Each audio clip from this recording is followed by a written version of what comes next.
Selamat datang di Pojok Santai. Sebelum Anda mendengarkan audiobook ini, kami menginformasikan bahwa channel ini adalah review audio dari buku yang ada di Indonesia. Untuk membaca keseluruhan buku ini, kami menyarankan membeli buku aslinya di toko buku kesayangan Anda, baik offline maupun online. Keberadaan channel ini dimaksudkan untuk membantu Anda mendapatkan pengetahuan dari buku-buku kesayangan Anda. Jangan lupa untuk subscribe, like, dan komen. Selamat datang di Pojok Santai, channel khusus yang membahas komik dan novel dengan cara asik.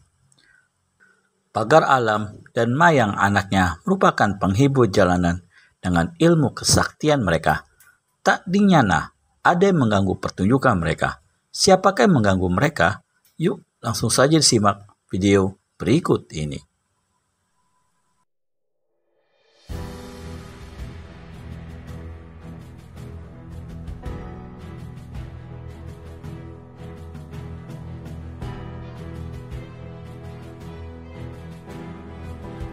Gempar Bumi memandang berkeliling dan berkata dengan suara nyaring, "Siapa-siapa yang mencoba menantang kekuasaan Datuk dan menghina pembantu-pembantunya sama saja dengan mencari mati." "Bang, terkutuk," damprat Mayang. "Aku lebih baik daripada jadi istrimu. Aku lebih baik mati berkalang tanah daripada tunduk kepada Datuk Keparmu." Habis berteriak begitu, anak gadis Pagar Alam ini menyambar sebilah golok dan menyerang Gempar Bumi. Suasana di pasar itu pun heboh. Golok di tangan Mayang berkiblat kian kemari dengan suara menderu. Dalam tempo yang singkat, kelihatanlah bagaimana Gempar Bumi terbungkus sambaran golok yang menyerangnya ke seluruh bagian tubuh. Gempar Bumi sendiri tiada menyangka kalau si gadis memiliki kehebatan begitu rupa. Tapi dia tidak jerih. Dengan senyum mengejek, Gempar Bumi menghadapi si gadis dengan tangan kosong dan buka jurus pertahanan. Senjata lawan lewat di depan pinggangnya. Jurus pertahanan diganti kini dengan jurus serangan. Tangan kanan dengan cepat menyelusup ke dada Mayang, siap untuk menjamah buah dada yang padat yang montok. Tersirap darah Gempar Bumi sewaktu golok di tangan sang darah membalik laksana kilat. Kalau saja dia tidak cepat-cepat menarik pulang tangannya, pastilah akan terbabat putus. Mayang sendiri dengan gigi terus menyerbu. Sambaran goloknya laksana hujan mencurah. Gempar Alam tidak mau main-main lagi. Hatinya heran, dari mana si gadis memiliki ilmu kepandaian begini rupa? Jika ditinjau, jelas sekali ilmu silatnya lebih tinggi 1-2 tingkat dari ayahnya sendiri. Tentu dia telah berguru pada seorang jago silat, pikir Gempar Bumi. Dalam waktu singkat, 10 jurus telah berlalu dan Gempar Bumi masih berada di bawah angin. Laki-laki ini mengomel dalam hati. Dia membentak keras dan sekejap saja berubahlah jurus-jurus ilmu silatnya. Ya! Tubuhnya berkelebat kian kemari membuat bayang-bayang hitam. 1 jurus kemudian terdengar pekik Mayang. Lengan kanannya kena dipukul oleh lawan. Golok terlepas mental dan di saat itu pula darah ini merasakan tubuhnya kaku tegang tak kuasa digerakkan. Ternyata sewaktu memukul lengan kanan lawan, sekaligus Gempar Bumi menotok dada Mayang dengan jari-jari tangan kirinya.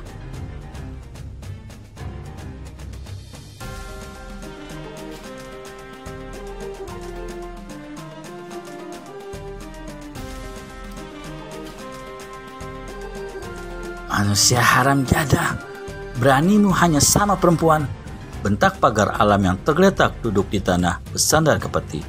Gempar Bumi tertawa mengekeh. "Anakmu hebat juga, Pagar Alam. Walau kau menolak lamaranku tempo hari, tapi saat ini terpaksa kau harus menyerahkan Mayang bulat-bulat ke tanganku." Laki-laki berpakaian hitam ini tertawa lagi. "Kau mau bikin apa?" Hadik Pagar Alam serayak hendak berdiri, tapi duduk, tubuhnya terduduk kembali. Sepasang kakinya yang terebus matang tak kuasa untuk ditegakkan. Darah laki-laki ini bergejolak marah. Pelipisnya mengembung. Bikin apa lagi kalau bukan mau membawanya ke tempatku? Jawab Kempar Bumi seraya melangkah ke arah Mayang.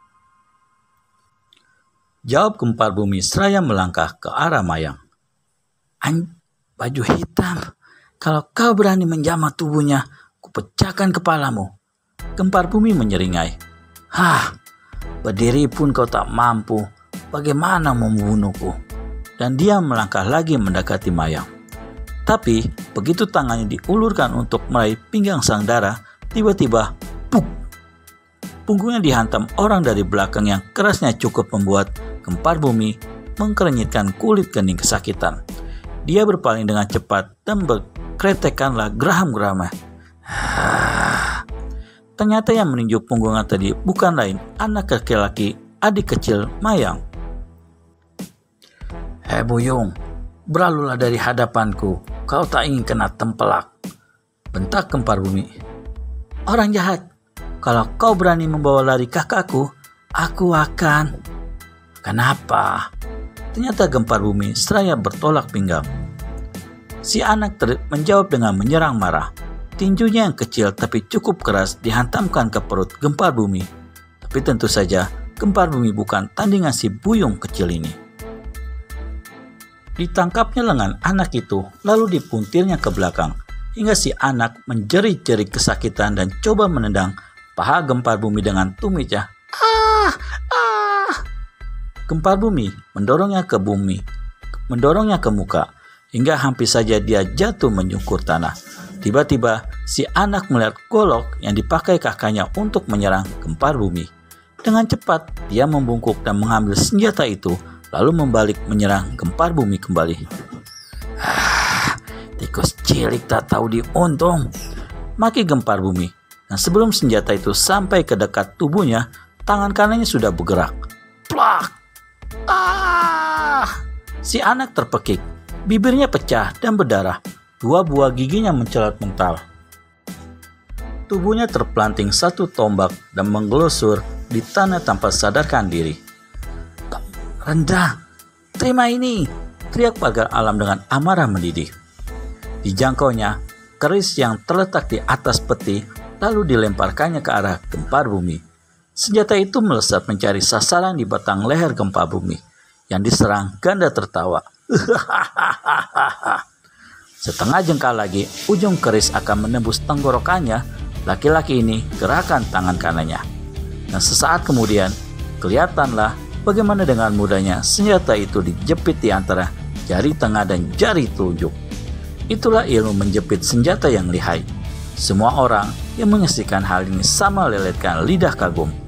Tapi bila mereka ingat siapa Kempar Bumi adanya, maka kekaguman itu mendadak sontak berubah menjadi kebencian. Kempar Bumi timang-timang beberapa kali keris itu.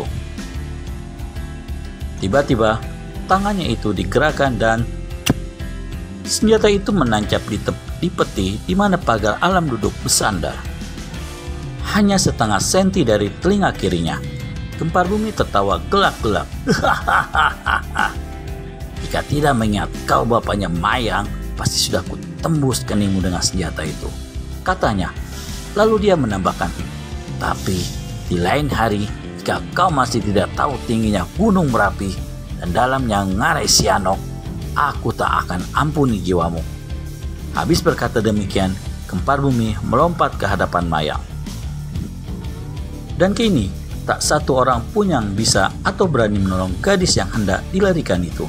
Tangan kanan bergerak meraih pinggang Mayang dengan ketat, tapi mendadak raihan itu terlepas kembali. Dari balik gerombol orang banyak di tepi jalan, melesat sebuah benda kecil menghantam sambungan siku Kempar Bumi. Kulit di lengan siku itu lecet. Sekujur lengan kanan Kempar Bumi tergetar dan rasa sakit membuat dia melepaskan raihannya. Tak seorang pun agaknya yang mengetahui kejadian itu selain Kempar Bumi sendiri. Laki-laki ini memandang berkeliling dengan geram, mencari-cari siapakah manusia yang telah melemparkan benda itu.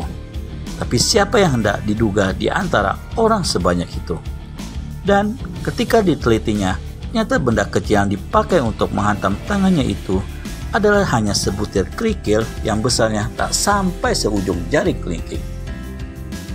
Siapakah orang yang berada di balik kerumunan dan berbuat menghentikan gempa bumi?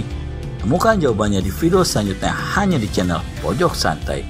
Segera subscribe dan tekan tombol lonceng untuk mendapat notifikasi video terbaru dari kami. Terima kasih dan sampai bertemu kembali.